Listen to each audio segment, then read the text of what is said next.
من والدة فاطمة وأحمد الوالدة عائشة. أهلا وسهلا فيك يا أمي. وهذه فاطمة. كيف حالك يا فاطمة؟ كيف حالك؟ الحمد لله. بعد إذنكم أنا سأبدأ مع ليش تبكي يا أمي؟ عاد إحنا ما بدأناش، أنا أبدأ لك. ليش تبكي؟ أنا أبكي على ابني، يعني كما واحد يغتصبوه وينهبوه ويسوى كل حاجة، يعني يزدوا دمه. مالها فاطمة؟ مالها فاطمة؟ ابني هي معاه قلت رحم الله مريضة، ونحن خرجت وهي مريضة. بابا إذا بتبصري ها هذا تغر ما أنت بابا دادو ماما. طبعا فاطمة هي المغتصبة أصلا. دادو كملي. دادو ماما. رب أقم الساعة ولا بزنا من هذا الدنيا ولا أن تخبر بنا. أيعدم من قتل شخص دفاعا على عرضه وشرفه؟ أحمد بن محمد الزوي عنده أخت اسمها فاطمة، معاقة وقاصرة ذهنيا. كان في واحد اسمه عبد الله ماشي في الحارة وشاف هذه فاطمة أمام البيت، أمام بيتها، أخذها في سيارته إلى بيته. عبد الله هذا متزوج وعنده أطفال في صنعاء. طبعا عبد الله هذا متزوج وعنده أطفال.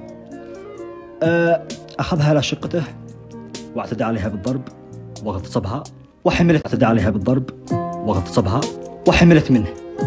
المهم بعد هذا كله رجعها أمام بيتها بنفس اليوم. يعني البنت هذه دخلت تبكي لعند أمها، فهمت الأم وفهمت منها وبلغت عليه. رجال الأمن راحوا قبضوا عليه وسجنوا 6 أشهر. أحمد ساعتها كان عمره 8 سنوات. هذاك احتبس 6 شهور وخرج. بعد ما خرج 5 سنوات ويتحرشهم بالكلام، يتحرش البنت ويتحرش الأهل. أهل فاطمة وأحمد مستضعفين ومساكين وظروفهم صعبة. 5 سنين. أحمد هذا من عمره 8 سنوات وهي في قلب الثأر بتحرق حريق، حاطها في قلبه. لو ما صار عمره 15 سنة صار بينه موقف. هو هذا عبد الله المغتصب ومكانه طوال 5 سنين هذا هم متحملين له بالكلام، ويقول ما حد قدر يفعل بيشنك. هاتوا البنت هذه أكمل معها شهر العسل. أحمد هذا مات، قال جاءت ولم تجن، خلاص يعني نفد صبره. راح جاب البندق حقه وسار له عند هذا عبد الله. عبد الله مصلح وهذاك مصلح. أحمد مسلح يعني أخو فاطمة، وهذا المتحرش مسلح.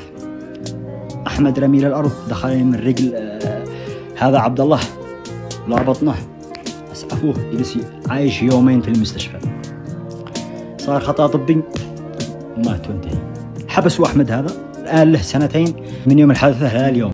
حبسوا أحمد هذا الآن له 2 من يوم الحادثة إلى اليوم، 2 وحكموا عليه حكم إعدام والآن مستأنف. فكلنا أحمد نشتي القضية هذا تطلع رأي عام.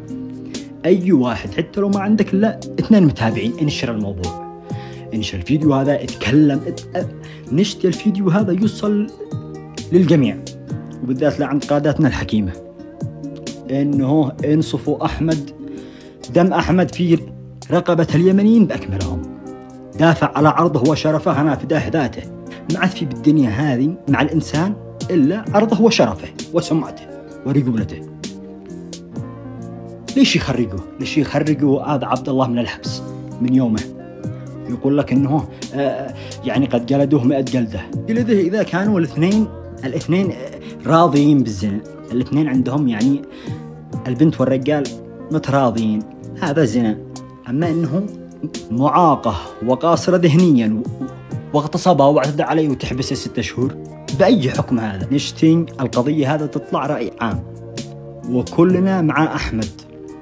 بخصوص قصة أحمد الزويكي وأخته فاطمة، اليوم في تصوير جديد تم تصويرها اليوم لأم أحمد وفاطمة، وهي تناشد كل رجال اليمن، مشائخها وكبارها وصغارها ورجالها ومسؤولينها أن يوقفوا مع أحمد ابنها الذي قاتل دفاعا على عرضه وشرفه والآن حكموا عليه إعدام.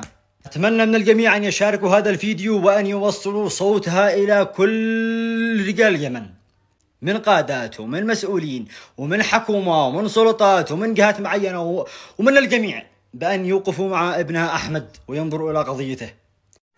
أناشد شباب اليمن ورجال اليمن أنهم ينظروا لهذا القضية، ينصفوا لهذا البنت المظلومة والولد المظلوم اللي في السجن المركزي الذي قتل على شرفه وعرضه، اغتصبوا علينا هذا البنت المسكينة، ولا حول ولا قوة إلا بالله العلي العظيم.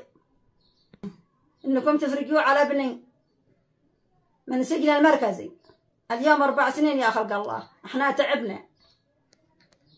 تعبنا يا خلق الله. الولد غاوي جاهل عاده وما يدري ويعلم لله. قاضي عصابة العلفي انه احكم عليه بالإعدام، الله يعدمه من حياة الدنيا، الله لا وفقه.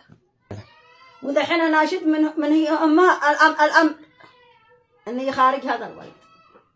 بدحنا دحين في الاستئناف ربي يفرقها على ارحم الراحمين. واناشد الحكومة، واناشد عبد الملك الحوثي، واناشد عبد الملك الحوثي، واناشد عبد الملك الحوثي، واناشد النشاط رئيس الدولة، واناشد محمد الحوثي ان يفرقوا على هذا القضية حق هذا الولد، يفرقوا عليه من سجن المركزي. انا متجورة عندكم ومترفقة عندكم بالجواء والمخوة عندكم انكم تفرقوا عليه يا ارحم الراحمين، يفرق على ولدي. هذا الفيديو يوم الجمعة يوم 7 شهر 6 2024.